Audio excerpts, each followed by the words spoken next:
Well, Okay, I've got the time as 6:30. So we'll call this work session of the mayor and council for the city of Snellville, Georgia, Monday, May 13th, 2019 to order. We'll go through the regular business meeting first. There's a lot of stuff on the agenda, but I think we should move through most of it pretty quickly. So we've got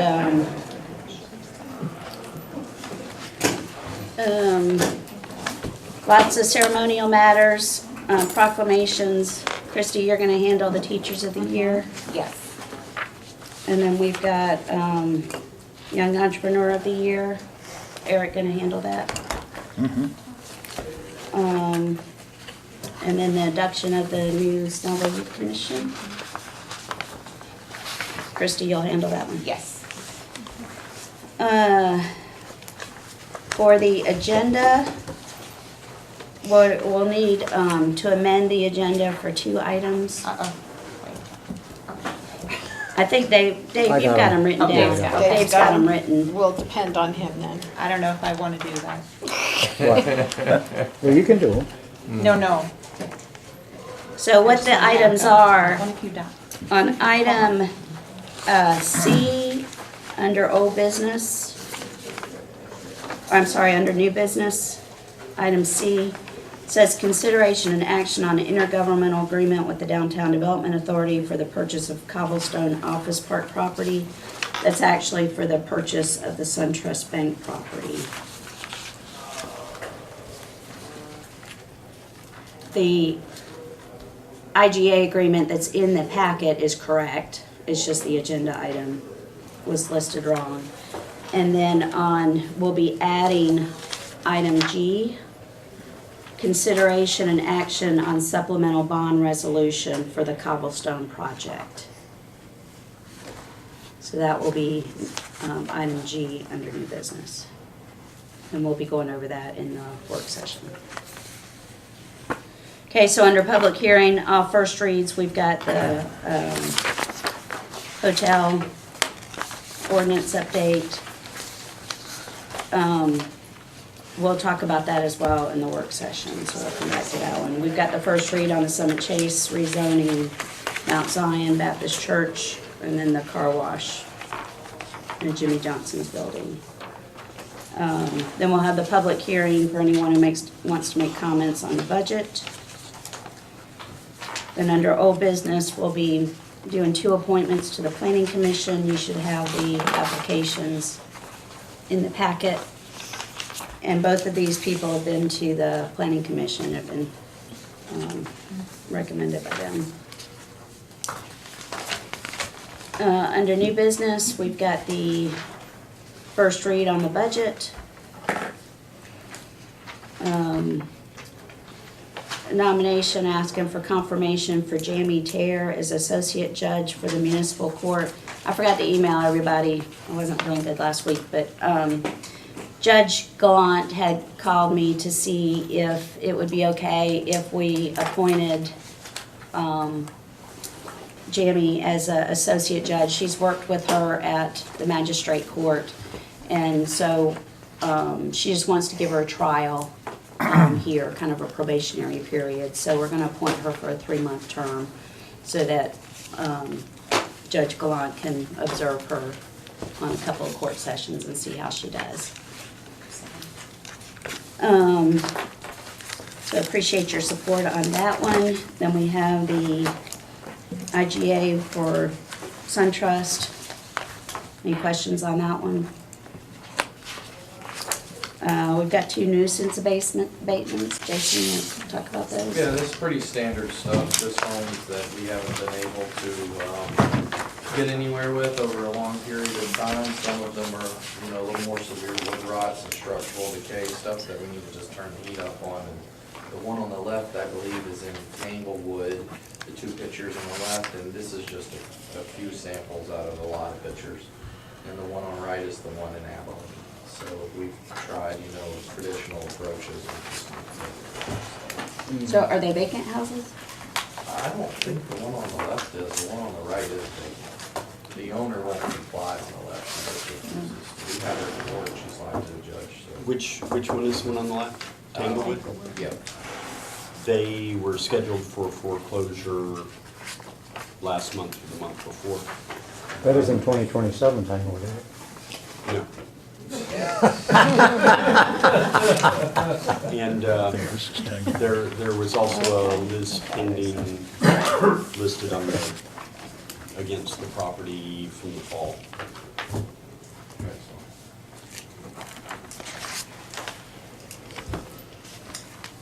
I would recommend moving forward with both of them because we put the lenders on notice with the process. So we'll get one or the other and it won't slow down the cleanup. Do we need to do that in the meeting? Yes. And then I'm going to nominate and ask for your approval of Emmett Clower to the DDA. Who's that? Huh? Who's that, he Who's that? says. And the reason why we had the opening was Matt Zarek has resigned due to, I think, work and family issues. And then we'll have the bond resolution information on there. And Bill Camp will be here in just a minute. I think he must have taken Don Britt up to sign some documents. Anything else on the regular meeting? Anyone wants to go over? Okay, any correspondence, Butch? No. Tony? No. We do need an executive session, one personnel, one litigation matter. Okay. All right, so now we're down to the cobblestone. Do you want to skip that and see if they come in? Or do you really We don't can want look to talk for about them. it? It would really be good for them to be the ones making. He had a good day. Bill is our underwriter who is selling the bonds, and they've been pre-selling, and they went to market today, and they did very, very well. He'll show you a comparison to a very strong credit, the Jackson County Development Authority, that's always in the market. We're never in the market, and our pricing was better than theirs. So he'll have that information for you, and this will be my 22nd bond issue, and Bill does a very good job on representing us as the borrower. So he'll be down in a minute and Might be here now. give you a full report. Is that in there? They are right Come on there. in. Couldn't have timed it any better. I think y'all probably remember Bill. Blake Sharpton is our bond counsel and DDA counsel also. So Bill, Don't sit down. gave you a little introduction and hand out your report and we can go through it. Y'all, how are you? Fabulous. Good to see you. I handed out a bunch of these earlier. I had more folks. We may have to share. I apologize. I bet Dave already has it. Dave already have does. one. Dave does. And let me hand these over, and y'all take one. I'm Bill Camp. I work at Raymond James. We're your underwriter on this bond issue. Got extra. Okay, good. And I'm just going to thumb through this with you, if you don't mind. On page 2, our bond issue via the DDA is taxable. So I wanted you to see what's going on with the treasury curve right now. The short end is actually a little bit higher. That's called inversion. That's weird. It tells you the markets are concerned, and some believe that this short-term rate is going to come back down. I didn't need those. Our bonds mature, they're paid back over a 20-year period of time. Average life is about 12 years, and this chart on page 3 shows you the 10-year treasury yield for the last 6 months. And you can see it's going down, and that's a good thing when you're borrowing money. You know, mid-March, late March was kind of a low point, but here we are, 10 years trading around at 240. That's pretty low. Page 4. Our bond issue is rated AA2, and that's based on the city of Snellville's credit quality. The business plan, the DDA intends to use rental income to pay debt service, but ultimately, the backstop here is the city's willingness and ability to pay back the debt service. So we're pledging up to 3 mills for this economic development project. But that's how you got this AA2 rating. It's your rating. Our bonds are gonna close on May 29. That's the day that we transfer the money over, and the property will be acquired on the same day. We're gonna pay back payments of principal from 2020 through 2039, that's 20 years. And we have the right to pay it off early, beginning 7 years from now, in 2026. So you have an ability to go out long-term. You have the right to take other funds and pay it off early if you choose. Y'all excuse me a No, second. that's okay. So page 5, our bond issue is $4,020,000. $3,875,000 is going to be used to acquire the project. And then each one of those line items are costs associated with the bond issue. We have some contingency down there at the bottom. Anything that is not spent stays and can be used for debt service. So it's your money, it's the DDA's money. We're not going to flush it all. Whatever is left, you'll get full use of.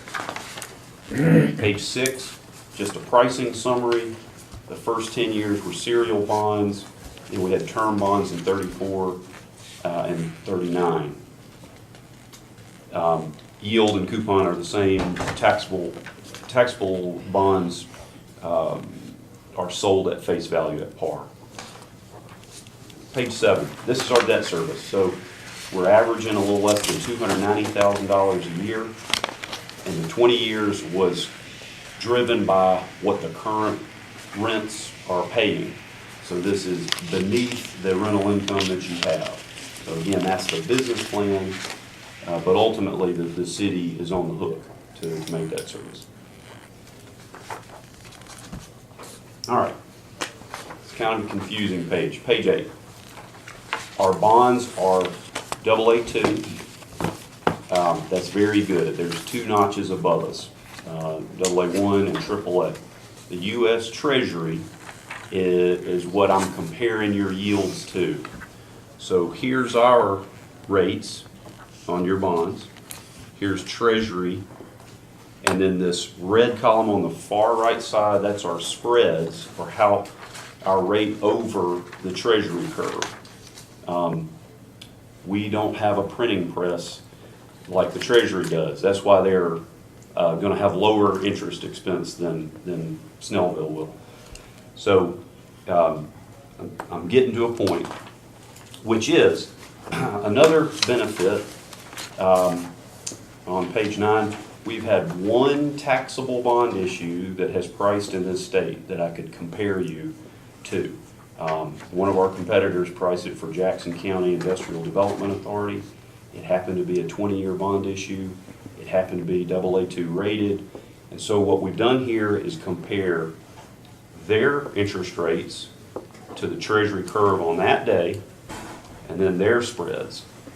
So here's Snellville spreads versus Jackson County, and then the comparison. And the point we're trying to make here is, in the short run, those spreads were very, very similar, very, very close. But in the 20th year, where money is most expensive, we were 20 basis points below their spreads. So we did as good and better than a comparable taxable transaction in this state. We earned our keep. Things that have to happen between now and when we close. Tony Powell and Blake Sharpton, your legal team, have already validated the bonds in court. So that's a big step. That's out of the way. Your DDA met earlier this evening and adopted the bond resolution and intergovernmental contract and signed the bond purchase agreement. We're asking for you all to adopt, to authorize us to proceed. You've already adopted parameters. We're going to release a final official statement with all these numbers in it. And we'll go through a pre-closing process, and again, we will wire funds on the 29th. That's our promise to y'all is the money is going to be there on the 29th if all these things occur, and they should. And we appreciate the opportunity to work for y'all again. Thank you very much. Thank you, Bill. Any questions? And Mr. Sharpton's here to answer legal questions as well. Pretty well said all of it. I'm not just say anything else. You really did. I mean, the resolution you all adopted in January provides all the formality we need. I think it would be appropriate if you're so inclined to entertain a motion just to approve the final numbers, which are all within the parameters that you provided for us back in January, but there are no additional formalities that need to be taken other than blessing the final numbers. So the format of that is that supplemental bond resolution with these things filled in the blanks on it? No, the DDA did the supplemental bond resolution. Okay. So if you all are so inclined, it's just an approval of the final numbers as presented by Bill. Very good. Okay. Very good. These guys have done, this is a lot of work. It's a lot that we don't see. Nothing changed from the predictions. The real decision is the interest rate that they took to the market today. And so it's really well done. But they're as easy to work with as anybody I've ever worked with on complex transactions. And I just really appreciate the good job they've done. Awesome. And then the actual closing date on the property is? It's May what- 29th. May 29th, okay. So it's all happening on the same day? Yes. So we we'll have need get to on your change G then. Signing calendar. Okay, I need to be available for that? Yes. Okay. When they adopt the resolution tonight, when they take action, what do you want that action to be? A motion to approve the final numbers as presented by Mr. King. Okay. Very good. Okay.